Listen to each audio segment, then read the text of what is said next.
Now see, what is this continued ratio? So continued ratio क्या होता है? Whenever we are on the continuation of a ratio, जैसे कि मैंने बोला कि A is to B is something, then why B is to C is another thing. So what is A is to B is to C? ऐसे type के जो questions होते हैं, that is continued ratio. Okay? So let's take an example. देखो अभी आपके सामने एक example flash होगा. One question which says if A is to B equal to 4 is to 5 and B is to C equal to 6 is to 7, find the continued ratio A is to B is to C. Right? So चलिए इसको करते हैं. A is to B is equal to 4 is to 5.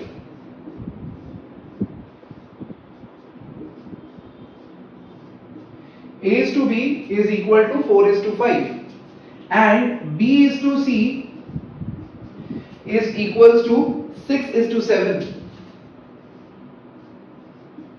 So what will be the ratio of A is to B is to C? इसको हमको लिखना है कि A is to B is to C का वैल्यू कितना होगा. So अभी करना क्या है इसको?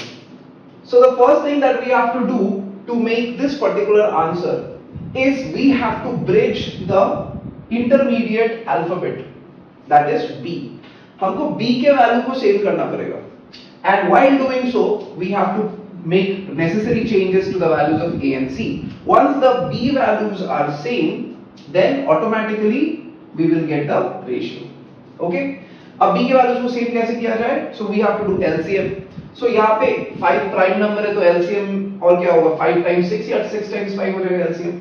So here what we need to do? So if I extend this, so we will be multiplying times 6 times 6. And if I extend this, we will be multiplying times 5 times 5. Okay? So अब देखो B same हो गया, 5 times 6 and 6 times 5 both the same thing, right? So what we will be getting? We will be getting 24 over 30 and here we will be getting 30 over 35. Okay? So these are the values that we will be getting. So अब देखो B का value same हो गया, B both B's are 30, तो अभी B को मर्ज कर देंगे हम लोग.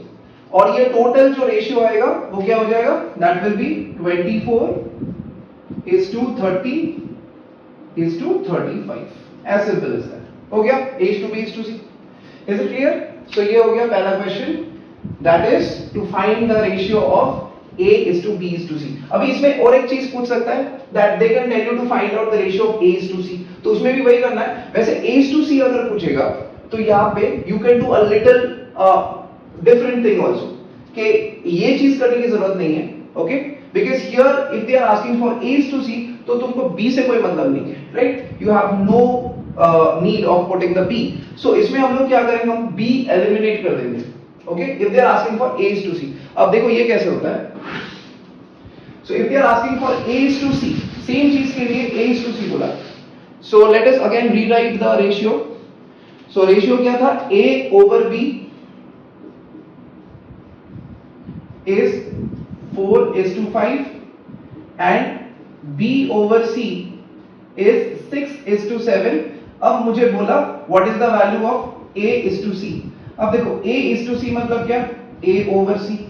So मुझे A over C कैसे मिलेगा? अगर मैं A over B के साथ B over C मल्टीप्लाई कर दूं तो ये B भी कैंसिल हो जाएगा नहीं, right? If I do A over B multiplied by B over C तो ये B और B कैंसिल हो जाएगा नहीं. So this A over C is nothing but A over B multiplied by B over C, right? So A over B क्या है? 4 over 5 और B over C क्या है? 6 over 7. So what we will do? We will just find the value of this one. ये निकल जाएगा A is to C या A over C.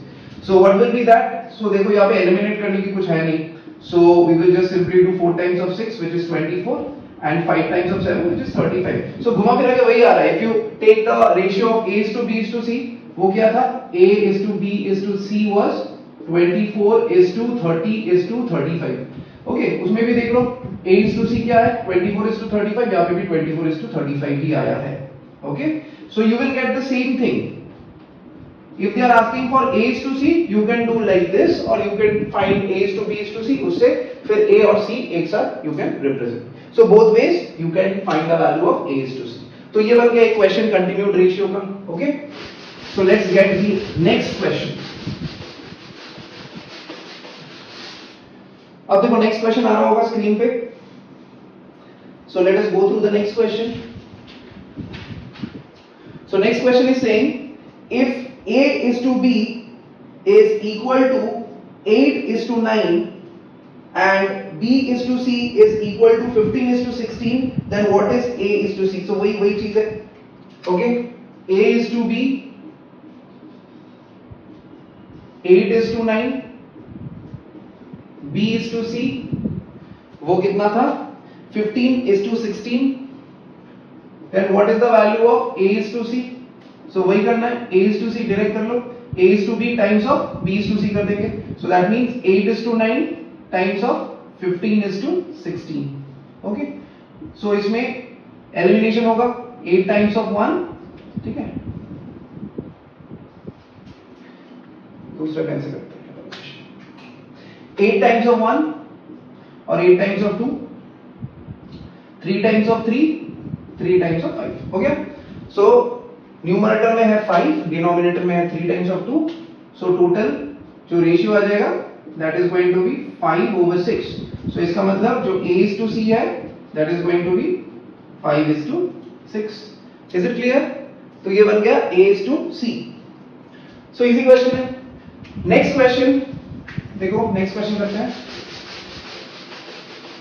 देखो नेक्स्ट क्वेश्चन क्या होगा, स्क्रीन पे आ रहा है देखो. So next question is if 2A equals to 3B equals to 4C, find the value of A is to B is to C. If 2A equal to 3B equal to 4C, so ये चीज को 2A equal to 3B equal to 4C, इस चीज को हम एक और multiplier के साथ इक्वेट कर देते हैं, कांस्टेंट के साथ, नॉट मल्टीप्लायर, कांस्टेंट के साथ. For example K. ठीक है. सो ऐसा क्यों करेंगे? क्योंकि इससे क्या होगा, we will get the values of A, B and C in terms of K. ठीक है. वैसे ये वैल्यूज एक दूसरे से कनेक्टेड है, लेकिन इसका कोई पैरेलल वैल्यू है नहीं वैसे.